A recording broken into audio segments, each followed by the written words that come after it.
Good evening. I hope that you all had a really good day today. This is day 3, just under, or probably just at the wire from the day. I had to recharge my phone, so I had to let it wait for a while, and was a little preoccupied doing something else. But we're here now, and enjoying again the thinning of the veil. I found like 3 things. Word-wise, poem-wise, that I thought I'd share with you this evening on ancestors. And then I thought I'd talk a little bit about the Mayans and what their take on worshiping the dead was. So, or their Day of the Dead. So I will start with the first of 3.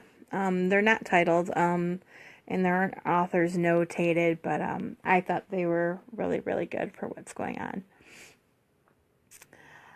You're never alone, even during what you think you are your weakest moments. You have thousands of years of powerful ancestors within you, the blood of the divine great ones in you, supreme intelligence and royalty in you. Infinite strength is always on tap for you. Know that. Let's see. The next one, it says, Suddenly all my ancestors are behind me. Be still, they say. Watch and listen. You are the result of the love of thousands. And the last one is, I am bound to them. Though I cannot look into their eyes or hear their voices, I honor their history. I cherish their lives. I will tell their story. I will remember them. I love these because they show the depth of the connection that we have to our past, or that you can have with your past. A lot of people don't always sit there and think that they are so much more than the result of 2 people coming together. That's just been the continuation of us throughout history and time.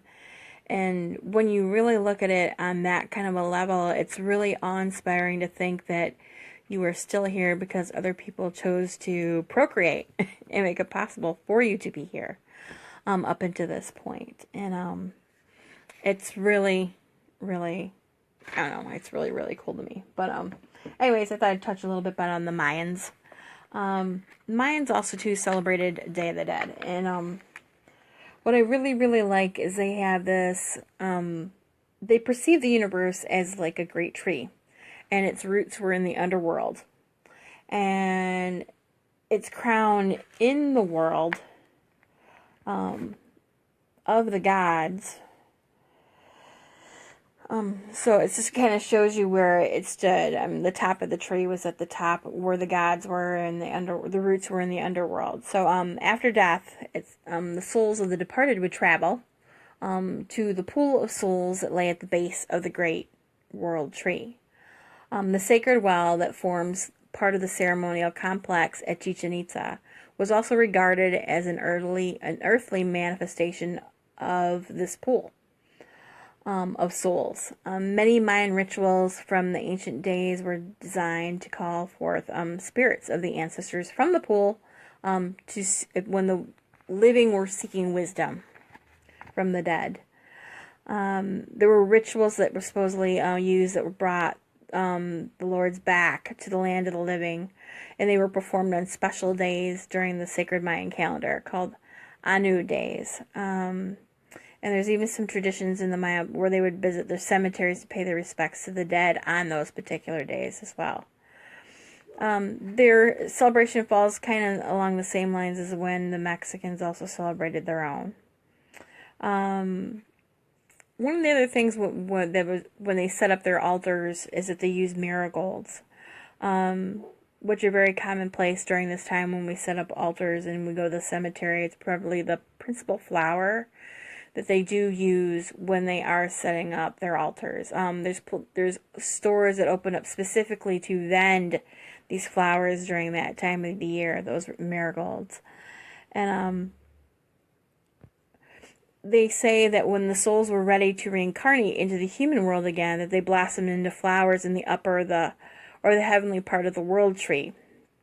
So as they traveled up this tree, when they were ready to come back and return, that signified their return. So marigolds were set out for that reason, as a symbolic remembrance of those souls.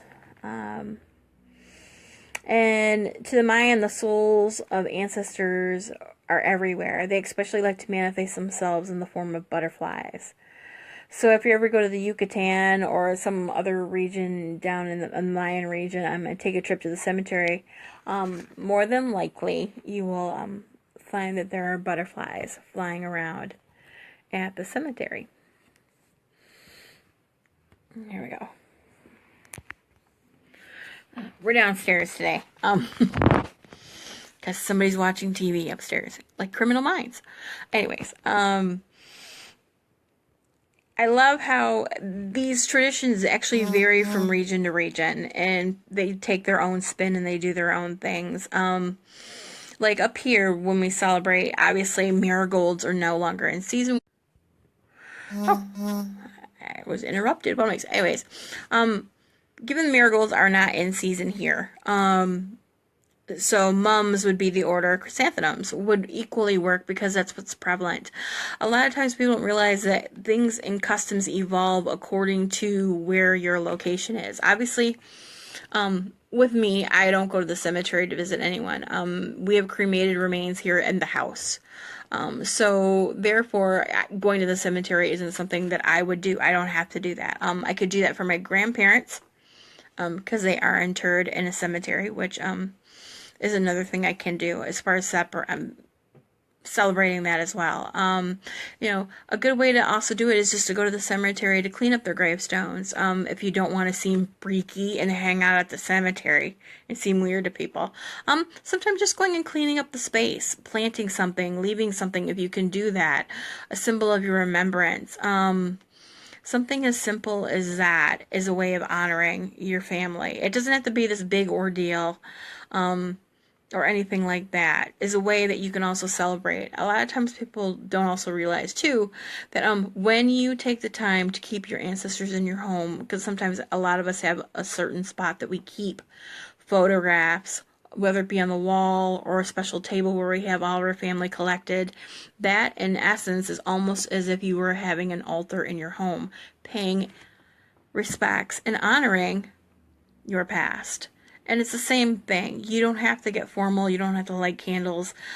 Keeping those people in your space is a beautiful thing. And it's because you're honoring and cherishing, and you realize that's your legacy. That's where your roots come from, and you're a part of that legacy because you're still here. You don't have to get all fancied out and do something crazy for that as well. But tomorrow I'll talk a little bit more about what ofrendia is. It's just another name for another part of the ceremony that they do for Day of the Dead in Mexico. But I hope that you've all had a wonderful day, and I look forward to sharing more with you tomorrow. And have a wonderful evening. Much love, namaste, and aho.